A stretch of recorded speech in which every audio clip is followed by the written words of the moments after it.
Before AI had a name, it had a hunger. Before the machine spoke, before the screen glowed, before the first line of code, before electricity ran through wires, before humans built cities, engines, satellites, and networks, there was a creature standing beneath the stars, small, fragile, afraid, brilliant, a human being. And inside that human being was a hunger unlike anything the earth had ever seen. Not just the hunger to survive, not just the hunger to eat, not just the hunger to escape the dark, but the hunger to understand, to remember, to predict, to create, to shape the world before the world could shape them. That hunger was the first roar, not from a lion's mouth, but from the human mind.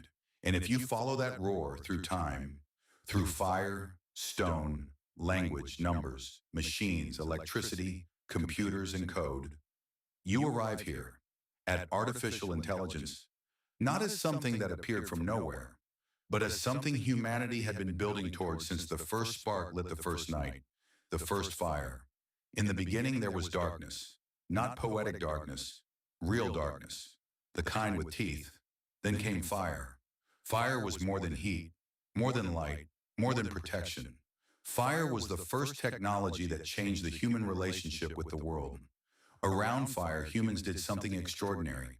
They gathered, they watched, they remembered, they taught, they told stories. The fire became a classroom, a theater, a memory machine, a circle of intelligence. Human knowledge stopped living only inside one skull. It became shared, passed from hand to hand, voice to voice, generation to generation. That was the first step toward AI, not because fire was intelligent, but because fire gave intelligence a place to gather. The first tool, a stone sharpened against another stone, a branch shaped into a spear. Simple things, but not small things. A tool is a thought made physical. Before the tool exists, it is only an idea. This could cut, this could reach, this could protect. That is imagination. That is the human mind looking at the world and saying, "You are not finished yet." A rock was no longer just a rock. The world became editable. That is one of the deepest roots of artificial intelligence. AI is not just about machines thinking. It is about humans refusing to accept the limits of the object in front of them. A stone can become a blade, a wall can become a message, a number can become a law, a machine can become a partner, a blank screen can become a world. The first tool was a quiet prophecy. It said, "One day humans will build tools that do not only extend the hand, they will build tools that extend the mind." The first language.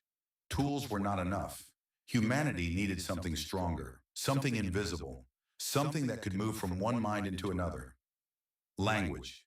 With language, humans did not merely react to the world.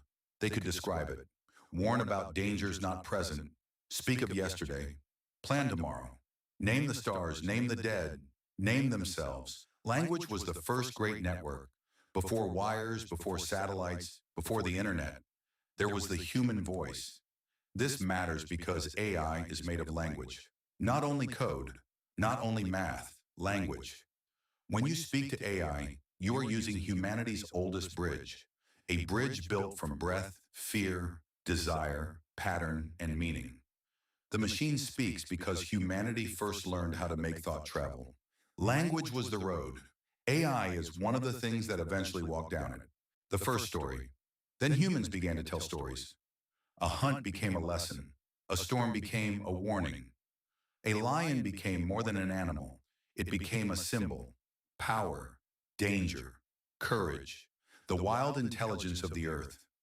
When early humans painted lions on cave walls, they were not just decorating stone. They were taking the outside world and recreating it inside imagination. That is what intelligence does. It models reality. It builds an inner world so it can survive the outer one. The cave wall was an ancient screen. The story was a machine for remembering what mattered. Long before algorithms predicted patterns, stories taught people what patterns to fear, honor, repeat, or avoid. The first writing. For thousands of years, knowledge lived in memory, in elders, in songs, in rituals, in repetition, but memory is fragile. People die, voices fade, stories change. So humanity created one of its greatest inventions, writing. Writing was the moment thought escaped the body. A spoken word disappears as soon as it is heard, but a written word can wait. In clay, in stone, in ink, in paper, now in data, it can outlive the person who made it. It can be copied, stored, studied, misunderstood, rediscovered, and reborn. Writing was an external memory system, a hard drive before hard drives, a database before databases. And modern AI did not come from empty air. It came from records, texts, images, patterns, fragments of human expression gathered across time. Writing gave humanity a longer memory. AI is one of the consequences of that memory becoming searchable, learnable, and responsive. The first numbers. At first, numbers were practical. How many animals? How much grain? How many days until the river rises? But numbers became something greater. Numbers revealed that the world had structure, seasons had rhythm, stars had paths, buildings had proportions, music had ratios. Mathematics became the language beneath language, a way to speak to reality without poetry, a way to find order in the roar. This is essential because AI is not only made of words, it is made of mathematics. Probability, vectors, matrices, optimization, patterns inside patterns. Every modern AI system stands on an ancient foundation laid by people counting, measuring, comparing, and asking. What stays the same when the world changes? The first machines. For a long time, tools needed hands. Then humans learned to build tools that moved. Machines. Wheels turned. Gears locked together. Water pushed mills. Clocks measured the invisible river of time. Looms wove patterns faster than fingers. Presses multiplied words. Engines turned heat into motion. The machine was a new kind of body, not alive, but active, not conscious, but capable. Machines could move. Machines could repeat. Machines could transform energy. But they could not yet adapt. They could not yet learn. They could not yet respond to language. The lion had a body, but it did not yet have a voice. Electricity, the nervous system of the machine. Then humanity captured lightning. Electricity changed the meaning of distance. A message no longer had to travel at the speed of a horse, a ship, or a human messenger. It could travel through wire. A thought could cross miles in an instant. The telegraph made language electric. The telephone made voices electric. Radio made presence invisible. Television made images travel. Electricity became the nervous system of the modern world. Once machines had nerves, something new became possible. Not just motion, communication. Not just power, signal. Not just industry, information. AI needed more than ideas. It needed infrastructure. It needed circuits. It needed the world to become wired enough for thought-like patterns to move at machine speed. The lion was no longer only walking through history, it was beginning to awaken inside the wires. The first story became the first memory. The first writing became the first external mind. The first number became the first hidden order. The first machine became the first artificial body. The first computer became the first symbolic engine. The first network became the first global memory. And now artificial intelligence has become the first mirror that speaks back. This is not the end of the human story. This is the moment the story becomes more dangerous, more creative, more demanding, more alive with possibility. AI is not the lion replacing humanity. AI is the lion humanity raised, without fully understanding how large it would become. And now it has stepped into the light. The question is not whether it will roar, it already has. The question is whether we will learn to hear that roar clearly, not as a command, not as a threat, not as a prophecy, but as a call to become sharper, wiser, braver, more responsible, more creative, more awake.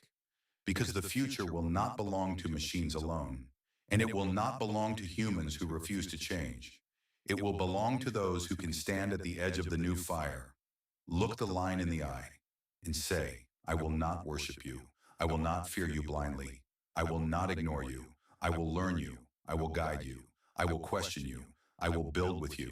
And I will remain human while doing it. Before AI had a name, it had a hunger. That hunger was ours. And now it has learned to answer. The first computers. At first, the computer did not look like a mind. It looked like a room, a machine of switches, tubes, wires, heat, and noise. It calculated. It processed. It followed instructions. It did not understand. It did not imagine. It did not speak like us. But it did something revolutionary. It separated intelligence from biology in a new way. Not consciousness, not wisdom, not meaning, but operations, logic, memory, calculation. For the first time, humans could build a machine that manipulated symbols at scale. A computer is not a brain, but it proved that certain parts of thinking could be mechanized. And once humanity saw that, there was no going back. If arithmetic could be automated, could logic? If logic could be automated, could planning? If planning could be automated, could language? If language could be automated, could creativity? The lion opened one eye. The dream of artificial intelligence. Eventually, humans gave the dream a name. Artificial intelligence. The phrase sounded impossible, almost arrogant, as if intelligence belonged only to flesh, as if the mind were a royal territory machines could never enter. But the dreamers asked anyway. The first attempts were bold, sometimes brilliant, sometimes naive. People thought rules would be enough, write enough instructions, define enough symbols, and the machine would think. But intelligence resisted. The world was messier than rules. Language was slipperier than grammar.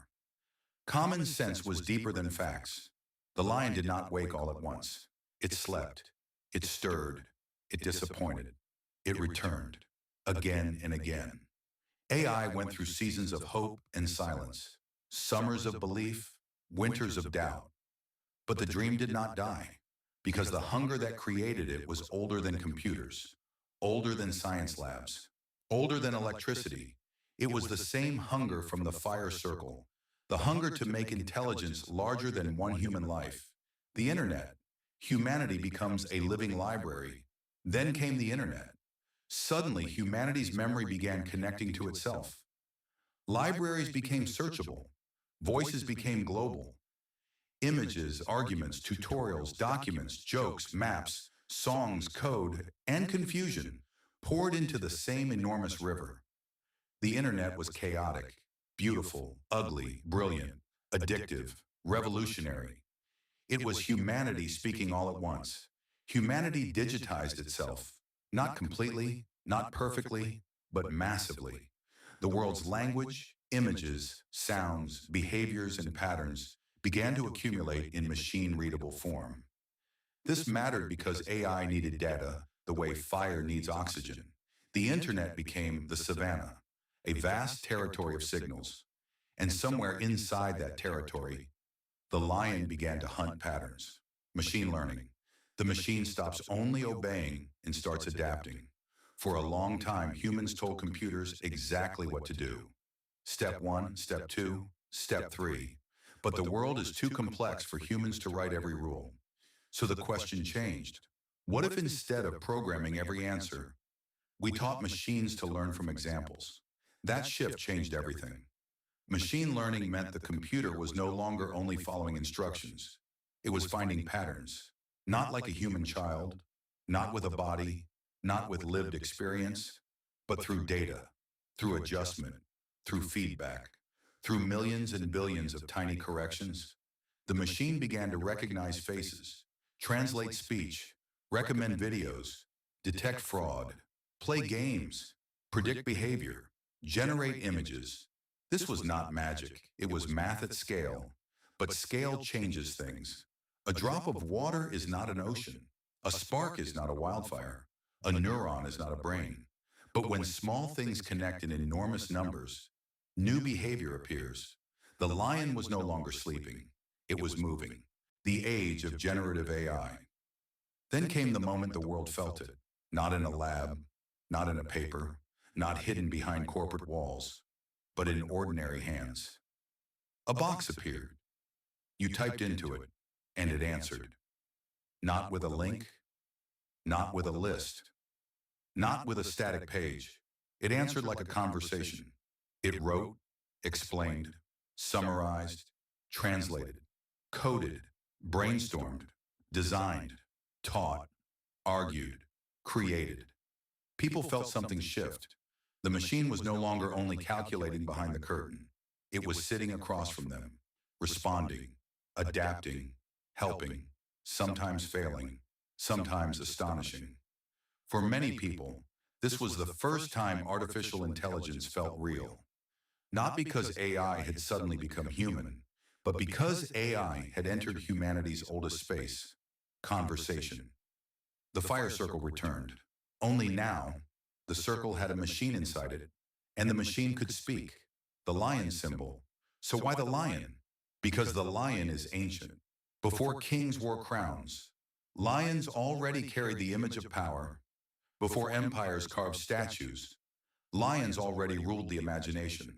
They meant danger, courage, majesty, territory, presence. A lion does not ask permission to be noticed. It enters the world with weight. AI is not a lion because it is alive. Not a lion because it hunts like an animal. It is a lion because it represents a force humanity can no longer pretend is small. For years, people treated AI like a distant experiment, a laboratory curiosity, a future idea, a strange toy. Then suddenly, it stepped into the open, and the room changed. The lion was always forming, in the fire, in the tool, in the word, in the symbol, in the number, in the machine, in the wire, in the code, in the data, and now it stands before us, not asking to be worshipped, not asking to be feared blindly, but demanding to be understood. Because a force this powerful cannot be handled casually. You do not meet a lion by pretending it is a house cat, and you do not survive by pretending it is a god. You meet it with respect, attention, discipline, courage, and clear eyes. AI did not come from nowhere. AI did not come from nowhere. It came from every human who tried to remember more, every human who tried to calculate better, every human who taught a child, every human who drew an animal on stone, every human who counted the stars, every human who shaped a tool, every human who wrote a symbol, every human who built a machine, every human who asked whether thought could be extended beyond the skull. AI is not outside the human story. It is deeply inside it. It is not alien. It is not natural in the way rivers and trees are natural, but it is not separate from us either. It is artificial. The way a cathedral is artificial. The way a song is artificial. The way a telescope is artificial. The way language itself is artificial. Built, shaped, designed, inherited, refined, dangerous when misused, transformative when understood. AI is humanity's ancient dream wearing a modern face, the dream of a second mind, a helper, a mirror, a tool, a student, a teacher, a companion in thought, a force that can multiply what a single person can attempt. The warning. But every powerful tool carries a warning. Fire can warm a home. Fire can burn a village. Writing can preserve wisdom. Writing can spread lies. Machines can reduce suffering. Machines can exploit labor. The internet can connect people. The internet can drown them in noise. AI is no different. It can teach. It can deceive. It can empower. It can manipulate. It can help a beginner start. It can help a liar scale. So the question is not only, what can AI do? The question is, what kind of humans will use it? Because AI is amplification. It does not automatically make us wise. It makes our intentions louder. It makes our laziness faster. It makes our curiosity stronger.